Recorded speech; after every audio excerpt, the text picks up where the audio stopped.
Hi friends, அஸ்ஸலாமு அலைக்கும். இன்றைக்கி சிக்கன் கல்லீரல் வச்சு நம்ம சில்லி எப்படி பண்ணலாங்கிறது பார்க்கலாம். ஒரு 1/2 கிலோ சிக்கன் கல்லீரல் எடுத்து நல்லா கழுவி கிளீர் பண்ணி எடுத்து வச்சுருக்கிறேன் பாருங்கள். நல்லா இந்த மாதிரி பீஸ் பண்ணி வச்சுருக்கிறேன் நான். இப்போ சில்லி நம்ம எப்படி போடலாங்கிறது பார்க்கலாம் வாங்க.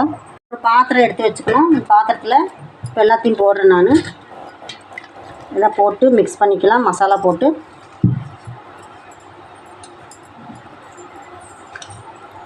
ஒரு ஸ்பூன் உப்பு போடுறேன்.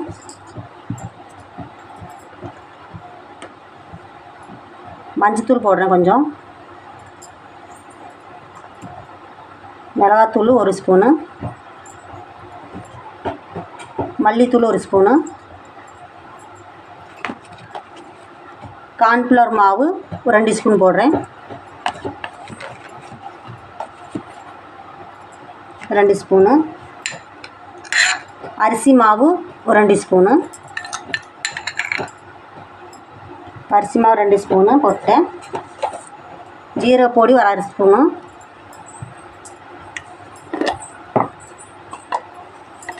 மிளகு பொடி 1/2 ஸ்பூனு. இஞ்சி பூண்டு பேஸ்ட்டு 1 ஸ்பூனு.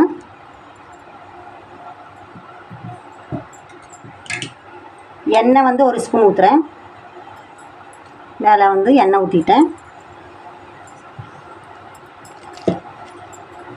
2 ஸ்பூனு எலுமிச்சை பழம் புழிஞ்சு வச்சது ஊற்றுறேன். 2 ஸ்பூன் ஊற்றிட்டேன். ஃபுட்டு கலரு கொஞ்சோண்டு போடுறேன். இப்போ கை போட்டு நல்லா மசிஞ்சு எடுத்துடலாம் எல்லாத்தையும். இப்போ மசாலாவெல்லாம் நல்லா தடவி வச்சாச்சு பாருங்க. இப்போ நல்லா உப்பு காரம் எல்லாம் நல்லா பிடிக்கணும்னு சொன்னால் ஒரு 1/2 மணி நேரத்துக்கு நம்ம ஊற வச்சிடணும். இப்போ 1/2 மணி நேரம் மூடி போட்டு வச்சிடலாம். அப்போ தான் நல்லா டேஸ்ட்டு கிடைக்கும். இப்போ 1/2 மணி நேரம் கழிச்சு பார்க்கலாம்.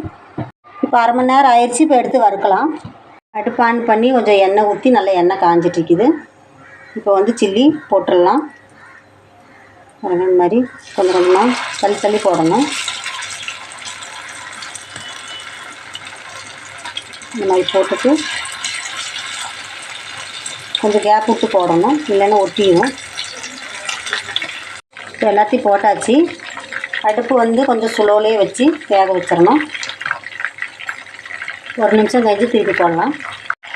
திருப்பி போடலாம். கொஞ்சம் மல்லமாக திருப்பி போட்டுக்கலாம். பாருங்க, ஒட்டாமல் அப்படியே வருதுல்ல.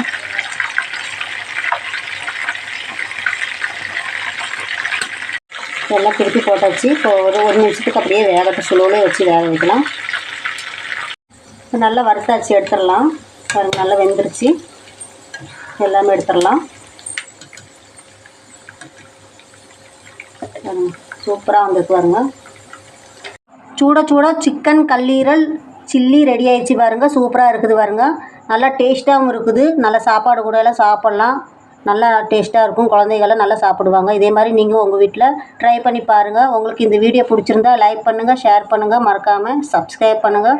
பக்கத்தில் இருக்கிற பெல் பட்டனையும் கிளிக் பண்ணிக்கோங்க. அப்போ தான் நான் போடுற வீடியோ உடனே உங்களுக்கு சேரும்.